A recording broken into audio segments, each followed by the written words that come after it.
வணக்கம் மாணவர்களே. இந்த வீடியோவில் 10ஆம் வகுப்பு கணிதம் அலகு 5 ஆயத்தொலை வடிவியல் இதுல பயிற்சி 5ல் 1ல 6வது கணக்கு பார்க்க போறோம். என்ன கொடுத்துருக்காங்க பாருங்க.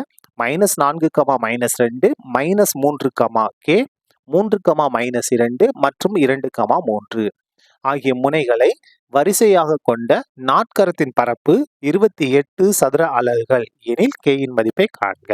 இங்க பாருங்க, இந்த 4 புள்ளிகள் இருக்கா, இத நம்ம வரிசையா எடுத்துக்கிட்டோம்னா ஒரு நாற்கரத்தை அமைக்கிறது. அந்த நாற்கரத்தோட பரப்பு என்னவா இருக்குன்னா 28 சதுர அலகுகளா இருக்கு. நம்ம என்ன கண்டுபிடிக்கணும்? இல்ல கே இருக்கா, இந்த கேவோட மதிப்பை கண்டுபிடிக்கணும். சரியா? ரொம்ப ரொம்ப ஈஸியான கணக்கு, இது ஒரு முக்கியமான கணக்கு. பாப்போமா? பாருங்க, தரப்பட்ட புள்ளிகள் நம்ம வரிசையா எடுத்துக்கிட்டோம், ஏபிசின்னு எடுத்துக்கிட்டோம். நாற்கரத்தோட பரப்பு அது நம்ம ஏபிசின்னு எடுத்தோமா, அதனால நாற்கரம் ஏபிசிடியின் பரப்பு எவ்வளவு கொடுத்திருந்தாங்க? 28 சதுர அலகு கொடுத்திருந்தாங்க. அதையும் நம்ம எழுதிட்டோம். நாற்கரத்தோட பரப்பளவுக்கு ஃபார்முலா என்ன?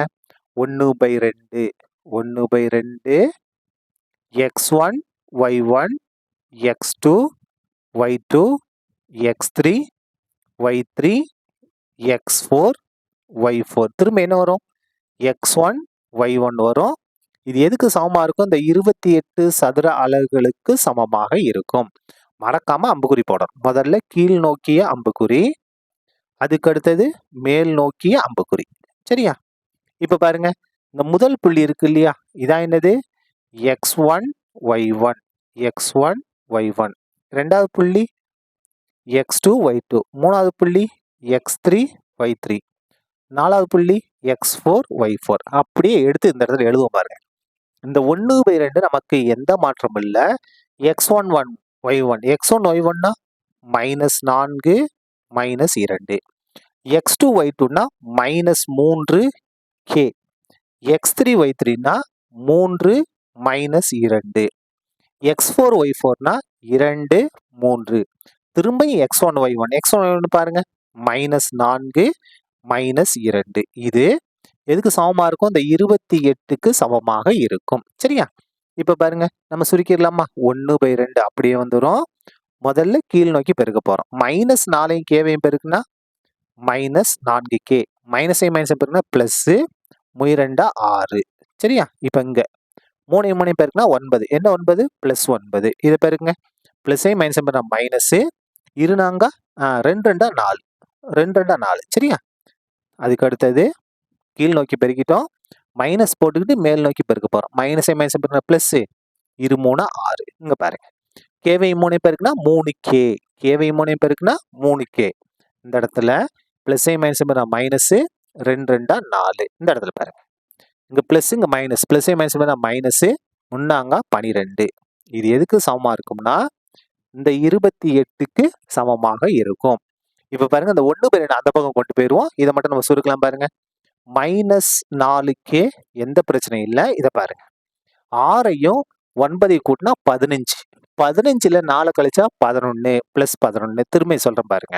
-4k அப்படியே போட்டோம். 6ஐயும் 9ஐயும் கூட்டினா 15. 14 கழிச்சிட்டோம்னா 11. என்ன 11? +11. அதுக்கு அடுத்து மைனஸ் ஆஃப். இங்க வாங்க, இந்த இடத்துல இந்த 3k எடுத்து முதல்ல எழுதிருவோமா? 3k எடுத்து முதல்ல எழுதியாச்சு. இந்த +6 எழுதிக்கலாம். ஒரு ஸ்டெப் எக்ஸ்ட்ரா வந்தாலும் பிரச்சனை இல்லை. +6 தான். இதுக்கு முன்னாடி எது மேல பிளஸ் தானே? +6. -4 -12 வேற வேற குறி. அப்போ கூட்டுவோம். கூட்டினா என்ன வரும்? சாரி, ரெண்டும் ஒரே குறி. ஒரே குறி என்ன செய்வோம்? கூட்டுவோம். சரியா? அப்ப கூட்டினா என்ன வரும்? 16. என்ன 16? -16 ஈக்குவல் டு 28. இந்த 1/2 இங்க வந்தா தலைகீழ மாறும். 2/1ன்னு மாறும். இங்க பெருக்கல் தானே இருக்கு, இங்க இந்த பக்கம் வச்சுன்னா தலைகீழ மாறும். பின்னம் தலைகீழ மாறும். இந்த இடத்துல பாருங்க, -4k + 11 எந்த பிரச்சனையும் இல்ல. -3k இந்த இடத்துல பாருங்க, +6 -16 வேற வேற குறி. அப்ப கழிப்போம். 14 6 கழிச்சா 10. பெரிய நம்பருக்குலாம் மைனஸ் இருக்கு, அதனால -10 ஈக்குவல் டு 28 2 பேருக்குனா 56/1 போட வேண்டிய அவசியம் இல்லை. வகுத்தல்ல 1ஆல எதுவும் ஆக போறது கிடையாது. 28 2 பேருனா 56. இப்ப சுருக்கிடுவோமா? -4k + 11 எந்த மாற்றமும் இல்லை. மைனஸ் உள்ள பெருங்க. -3k மைனஸ் பெருக்குனா +10 ஈக்குவல் டு 56. இப்ப பாருங்க, -4k -3k ஒரே குறி. ஒரே குறினா கூட்டுவோம். கூட்டினா என்ன வரும்? -7. 4ஐயும் 3ஐயும் கூட்டினா 7. மைனஸுங்க -7k. +11 + 10 கூட்டினா என்ன வரும்? +21 ஈக்குவல் டு 56. நம்ம கே மட்டும் தானே வேணும். அப்போ மைனஸ் கே ஈக்குவல் டு 56. இது பிளஸ் 21. வலது பக்கம் வந்தா மைனஸ் 21 மாறும். அப்ப பாருங்க கே ஈக்குவல் டு இந்த -7 கே கூட பெருக்கல் இருக்கு. இங்க வந்து என்ன மாறும்? வகுத்தலா மாறும். இந்த இடத்துல வந்து பிளஸ்ஸா மாறும் சொல்லக்கூடாது. சரியா? பெருக்கல் இருக்கு. குறி மாறாம இங்க வகுத்தல்ல அப்படியே வந்துரும். அதுக்கு அடுத்து பாருங்க 56ல 21 கழிச்சோம்னா 35. 6ல 1 கழிச்சா 5, 5ல 2 கழிச்சா 3, 35. கேன்சல் பண்ணுங்க. 4 7, 5 35. K equal to 5. இந்த இடத்துல பாருங்க மைனஸ் கேன்சல் ஆகல. அப்போ -5. இதான் என்னது? நமக்கு தேவையான கேவோட மதிப்பு என்ன? -5. சரியா? அவ்வளவுதான். இந்த கணக்கு முடிந்தது. நன்றி.